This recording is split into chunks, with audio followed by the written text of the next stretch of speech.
back to my channel. I'm Elena, welcome to Sew Projects. Today we are doing something super fun, of course.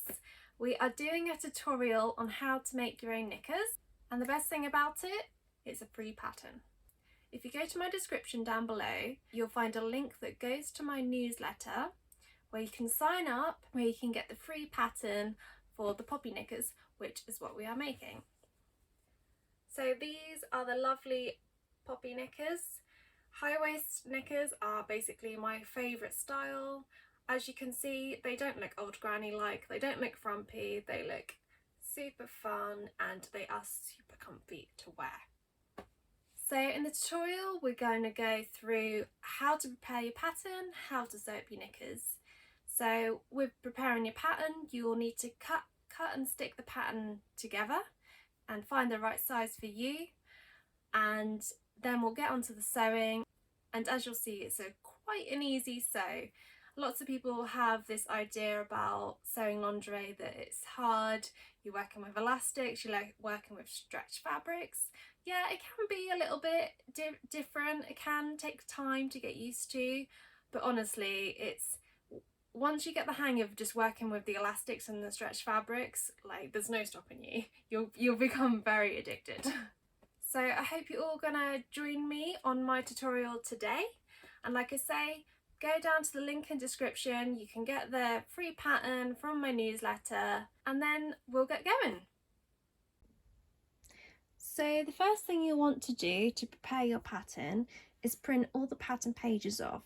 There will be 9 altogether, and if you use the page numbers at the bottom of the page, you'll be able to line them up correctly. So page 1, page 2, page 3, page 4, page 5, page 6, and then there's also page 7, 8, 9 underneath those, but my table's not big enough to show you that. You can see where the corners are because there won't be a part of the diamond shape to attach to another piece of paper, so that's how you know where the corners are. So what you'll need to do is cut out the pattern along the box and then tape it all together using the corner diamond shapes. You'll also need to make sure that your scale has printed out correctly, and on top of every sheet there will be a centimetre and inches scale, so you can make sure that when you measure this that it is 1 centimetre and or 1 inch, and if it's not then you might have to manually scale your pattern.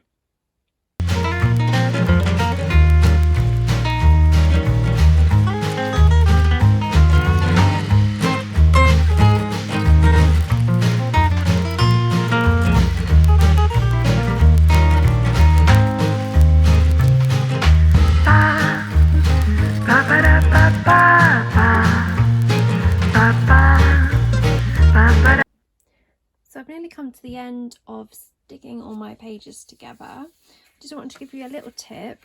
Now there's 9 bits of paper all together and 3 rows, and if you stick the rows together first, so this one, that one and that one, and then once you've stuck them together you can then put a big bit of sticker tape along the top and then stick that to that row onto there, and then that's actually much easier to do. Right, so now that's all attached together, we now need to select the size. Now if you look on your document file you'll be able to see the size guide there. I know that I am size 3, so I'm going to cut out size 3. There are 2 different size gussets. This one's size 7 to 9, and then over here we've got size 1 to 6. So I'll be cutting out this gusset for me. So I thought I'd pop on here and show you how to measure your body for the right size pattern. So firstly you want to measure the natural waist. The high waist is where your body naturally wants to come in, which is usually just under the rib cage. I'm going to use my mannequin here. What is she? So she is 27 inches, so she's got a 27-inch waist. And then you want to measure the low hips or full hips. Now lots of people get confused. These aren't the hip bones, so these are the hip bones here. The low hip or full hip is the widest area on the hip area, which is actually around your bum usually. So I'm going to put the tape measure across the pubic bone on the front and across the largest part of the bum on the back. She's measuring 37 inches. If I can remember correctly, she would relate to about size 2 on the pattern. Now, if she had, say, a size 30-inch waist, but a 37-inch low hip, we may then have to blend the sizes. So by that, we would use, say, a size, I think it would be about the size 3 or size 4, and then we would blend the pattern to about a size 2 at the bottom. I did actually do a tutorial on how to do this. My example was on the willow knickers. I'll put it up in the card so you can find it, but if your body shape is a bit different to how the pattern is made, then you can easily blend the size for yourself. So now you have the patterns all cut out in your size. The next thing you need to do is cut in the notches. So I use this little notch tool that I've got, but you can just use scissors if you don't have a notch tool. I think this one's actually gone a little bit blunt. Oh, it's managed to, it doesn't quite come off, but yeah, so if you just put the notches in, these will help you when you come to sew it. So the next thing you need to do is choose your fabrics. I have chosen 2 fabrics. I'm going to layer this mesh, and then underneath it I'm going to have this really soft stretchy cotton and bamboo jersey. So for the stretch percentage for the pattern, ideally it needs to be 50 to 70% stretch percentage. So you could have something like this fabric on its own.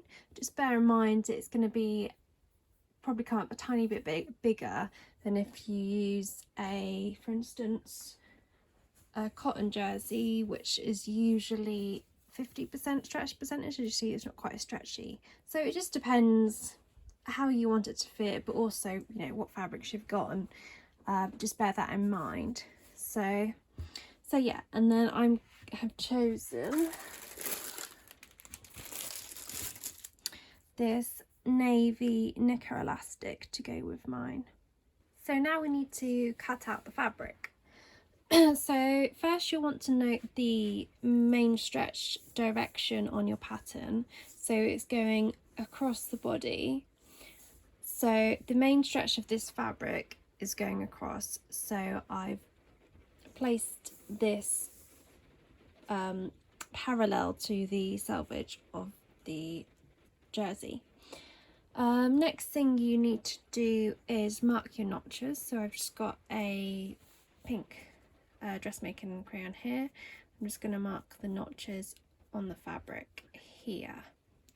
As you can see, I've improvised slightly with my weights. I can only find 2 at the moment. I usually have a few more of them, but I'll have to use my notcher instead. So yeah, so the next thing is you just need to cut it out. I prefer a method of using the rotary cutter on the cutting mat, but you can use pins and scissors and that would be absolutely fine as well.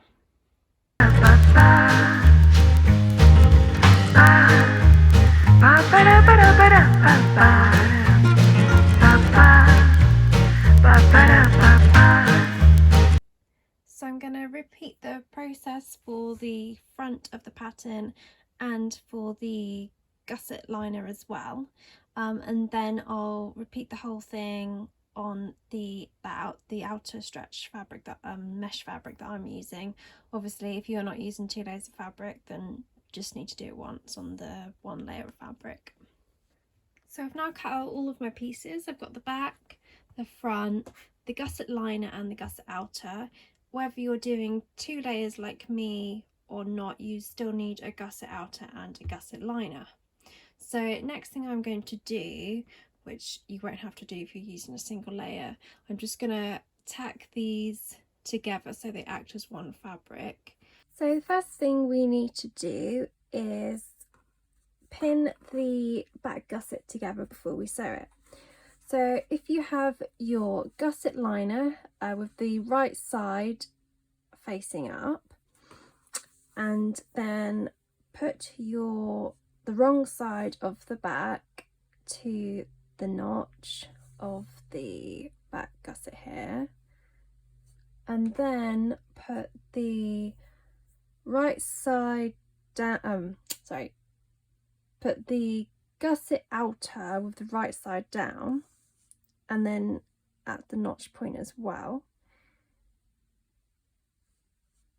and then put a pin through it to hold all those in place.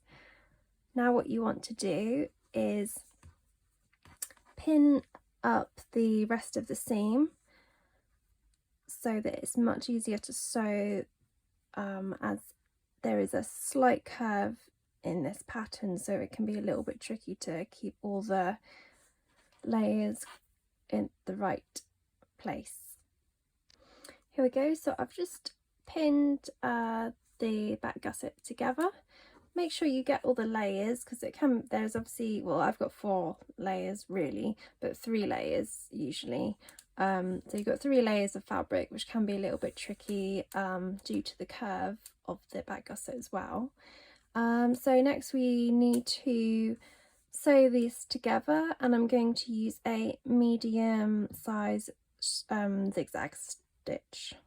So I've got my stitch length set to 2.5 and my stitch width set to 3.5, which is about a medium size zigzag. So I'm going to start at the edge and use the 6mm seam allowance that I've got. So the furthest that I want the stitch to go is 6mm on the inside here.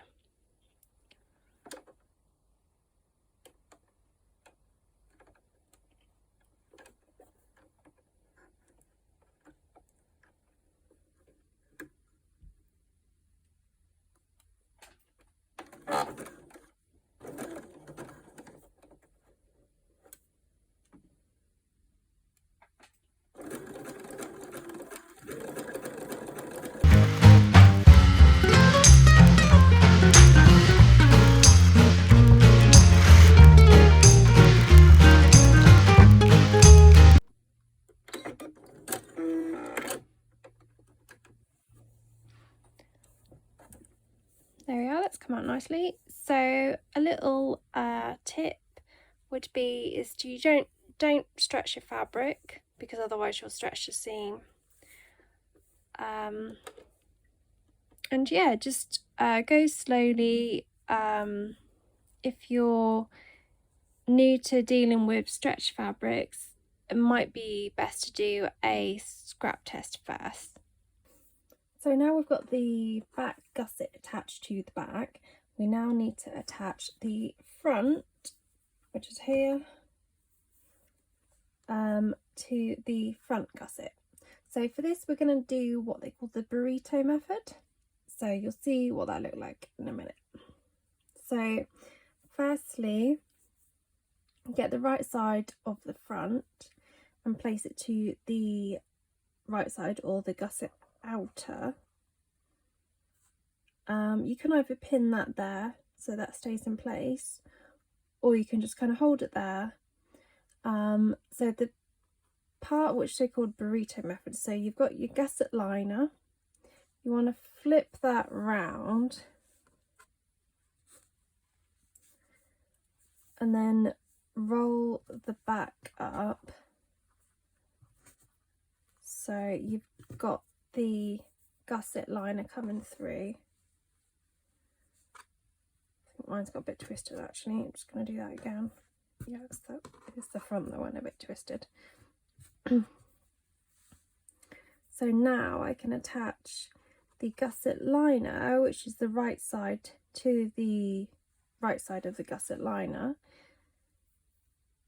and at the notches then I can put a pin and oh, where's my other bit gone? So, and then I can put a pin to the gusset outer as well. So as you can see, to be honest, I haven't rolled out that great, but it looks a little bit like a burrito because you roll it up in between, like in everything, and then you, after you've sewn it, you flip it around the right way. So like we did with the back gusset, we now need to pin the front gusset, which will help us when we sew it all together.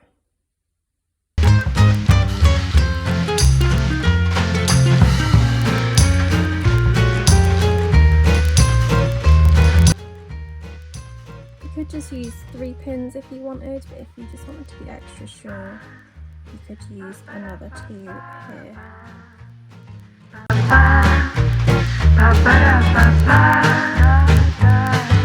And there we go, and now that's all pinned up nicely, we can get to sewing it. So again, we're just going to do the same stitch as we done before, the medium size zigzag. I'm going to sew that in exactly the same way. Right, so I've just sewn the front gussets together. I just wanted to show you how you unravel it. So literally, you just take all the bulk out, and I mean it's fairly easy. It just comes out, and yeah. So there's your back, your gusset outer, your gusset liner, and your front all sewn together. So next we need to go on to the side seams. So now you've done this stage, you need to decide whether you'd prefer to put your elastic on the round when the side seams are sewn up, or whether you'd prefer to put your elastic on with the side seams not done up. So I'd say that if you were new to sewing, I would put the elastic on first, and if you're more experienced and you want a more flatter edge, because this will be a little bit bulky, this edge, when you put the elastic on first, but if you put it on after, so if you put the elastic on in the round, then there'll be no seam there. We'll be overlapping it at the gusset, so that will be flatter, so slightly nicer looking, but it depends on your ability. Like I say, beginner, I'd put the elastic on now. More experienced, I would put the elastic on in the round. So for this tutorial, I'm going to put the elastic on in the round, so we'll need to do the side seams up first. So for the side seams, you just need to place your knickers right to right, so you've got the right fabric facing down on the side seam, and then you just need to pin up the side seams like so.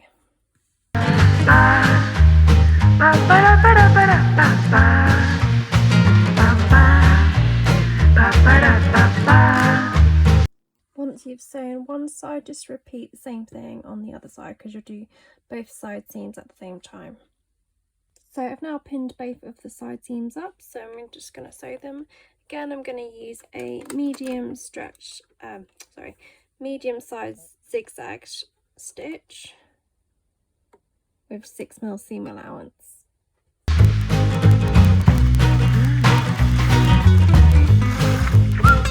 I hope you're enjoying this tutorial. If you are, then please give this video a thumbs up and subscribe to my channel. So here's a little tip if you're struggling with the machine eating the fabric, as in when the needle goes down it pulls the fabric down and chews it up. So I always leave about, that's probably about 4mm from the edge, so the dog feeder's got something to grip on.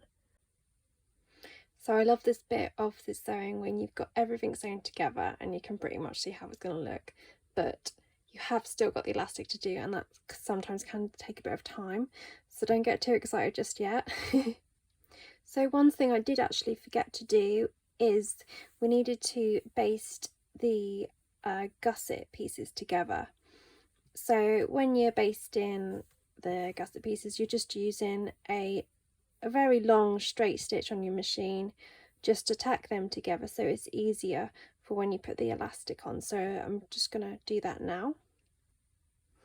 So here we are, I've just used a long straight stitch to baste both of the gusset pieces together, so it's easier to put on the elastic. So the next stage is to apply the knicker elastic. This is the elastic that I've chosen. I'm going to do a quick stretch percentage test to make sure that it's the same as the cut length guides for this pattern. So to do the stretch percentage test, hold your elastic at 0 and then at 10 centimeters, and then pull it as far as you can. So mine comes to 20 centimeters, so that will be 100% because it's stretched the exact same amount that the elastic is. So this is great because it's the same stretch percentage that I need for the pattern. So this is the perfect elastic to use for these knickers. So I'm going to cut 3 pieces of this, 1 for the waist and 2 for the leg holes. I'm going to follow the cut length guides for my particular size. Obviously when you're doing yours, follow it for your size. So now I'm going to pin the elastic around the leg hole. So this is the leg hole elastic. The reason why I'm going to pin it first, it makes it a lot easier to get the tension even around. So pin the wrong side of the elastic, the side that you don't want to be against your skin, to the right side of the edge of the knicker.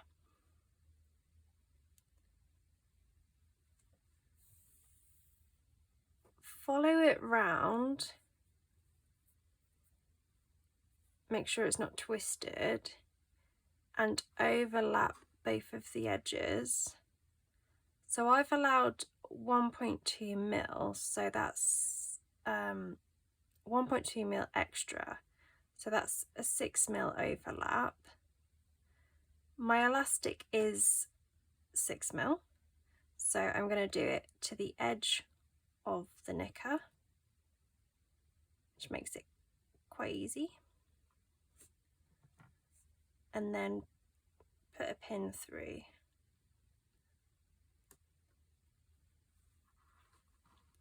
Now what you want to do is do a small zigzag this side and possibly this side as well on the underneath, so you've got 2 small zigzags, but don't go any further, don't go on the decorative part of the elastic because that bit needs to flip over. So you need to do the same method for all 3 sides, so the other leg hole and the waist as well. And with the waist, I would do the overlap. I always do it at the side, just to the back. So now I'm just going to sew the small zigzag stitch. I've got my width on 3 and my length on 1.4. Obviously, if 1.4 is too small of a width for you, then you can use a slightly longer one.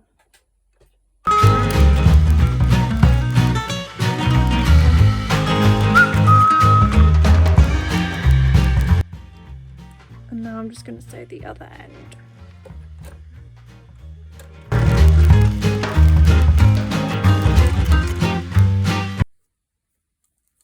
Okay, so there will be a bit of a overlap there. You can always stitch them together with the small zigzag stitch. So I've now got the elastic attached at all the points that I said I was going to do. So the next thing I need to do is obviously to put the rest of the elastic on, but for it to be an even tension all the way around, you'll want to kind of pull it out and make sure you get an even tension. Now you'll want a little bit more tension on the back, on the bum, as you can see, because of the curve anyway, that will naturally do that. But as you pull it out, you just want it to, I say, flap a little bit on the bum, and make sure you've just got a bit of tension. If your elastic's too long, then you won't get enough tension and your seams will be wavy. And if you've got too much tension and the elastic, it will be too tight, it will look very wrinkled and scrunched up. So the aim is you want it to look flat when you lay it down. Apart from the back bit, you just want a tiny bit of gather in the back. That's what you're aiming for.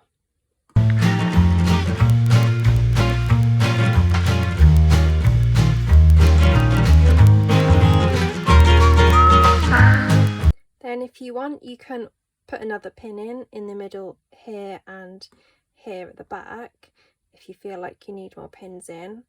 And once you've done that, repeat the process all the way around on the other leg holes and the waist as well. On the waist, you'll want generally an even tension all the way around. I would say you might want a tiny little bit more on the back. So I've now pinned the elastic on in all the places that I want it.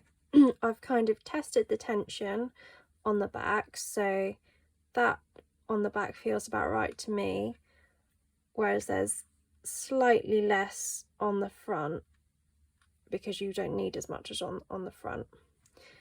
So this is called pin and quartering. So you pin at the half and then you pin at the quarter. So if you ever hear that term, this is what it means. So for this stitch, I'm going to sew a small to medium size zigzag on the inside of the sew part of the elastic. You don't want to go over on the decorative side because that's the side that's going to flip over in a minute. So this is called the first pass of elastication.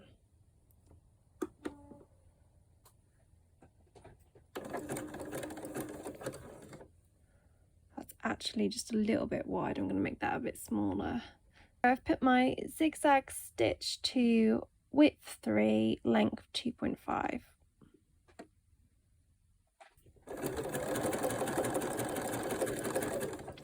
So as you sew, obviously pull the elastic as it's where it's pinned.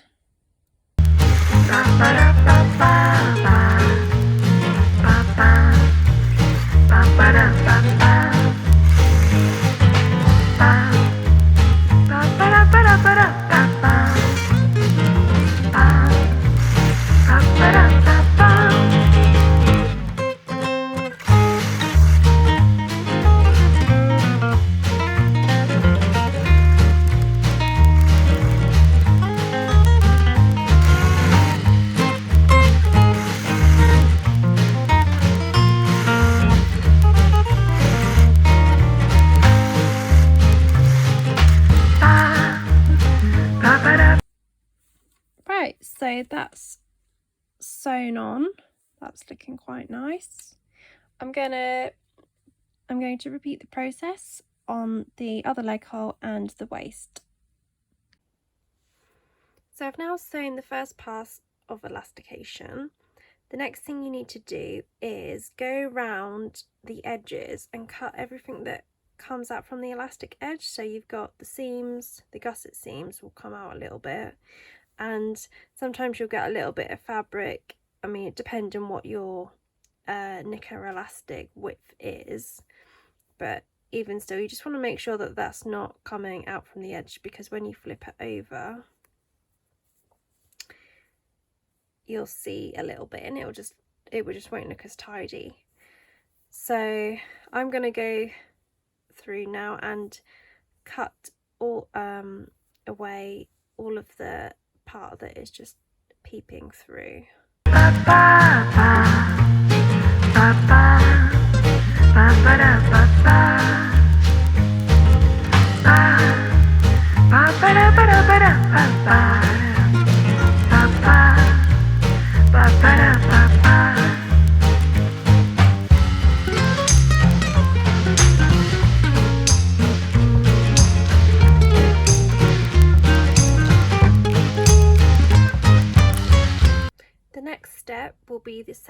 pass of elastication.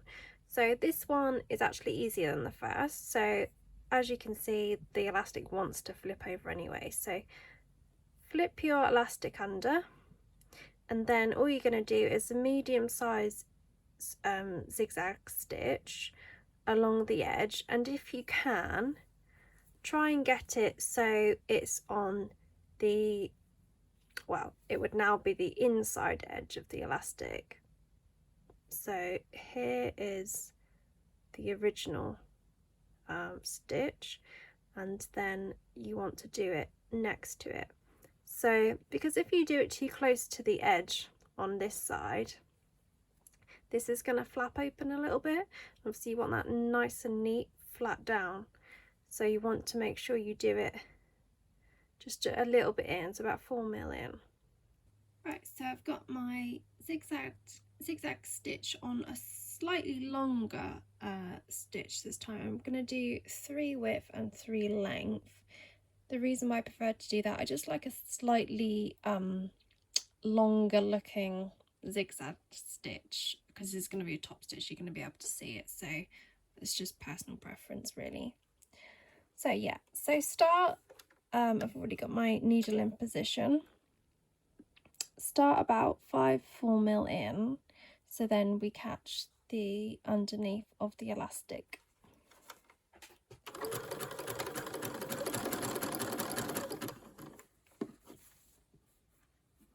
So you just fold in the elastic edge down. The thing to remember is, don't pull the elastic or the fabric on this pass, just let it run flat, let it run through the machine itself.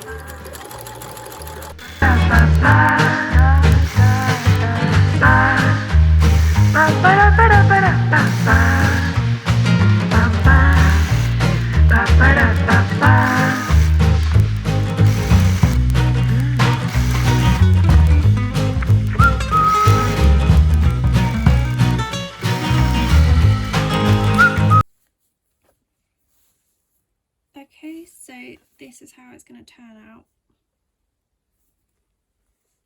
and you can see the zigzags, so that's all nice and flat, and you've got no the underneath fabric coming through, which looks really neat. So here we are, here is the almost finished knicker. So the last thing we need to do, this is, I wouldn't say you have to do this, but I prefer to just do it. If you've got a large decorative edge of elastic like mine, then you'll probably want to do it, but if you've just got a plain edge, then you don't need to. So as I said earlier, you can zigzag these parts together so they don't maybe fray in the wash, or so they're attached together and they're all secure. So I'm just going to put a small zigzag on this side and then a small zigzag on that side, attaching them too. And also obviously go through and take off all your threads, which I've just done, and you're almost finished.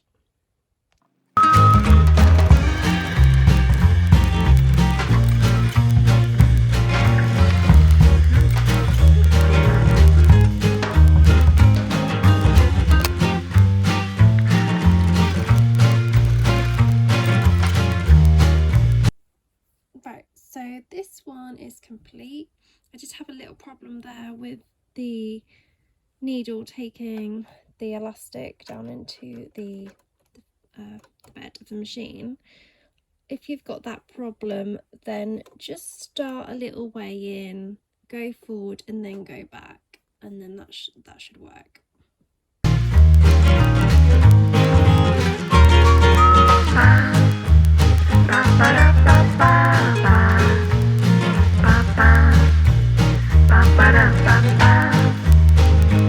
So I hope you enjoyed the tutorial today, and I hope it was helpful for you. If you've got any questions at all, drop them in the comments below. I'm very active and will reply to them. Hopefully now you've got a pair of me-made knickers all sewn up. I would absolutely love to see what you have made. If you're on Instagram, then please tag me. I'm at Sew Projects. Use the hashtag Poppy High Waist Knickers. If you enjoyed the tutorial, don't forget to give it a thumbs up and subscribe to the channel. Thanks so much for watching, guys. See you soon. Bye!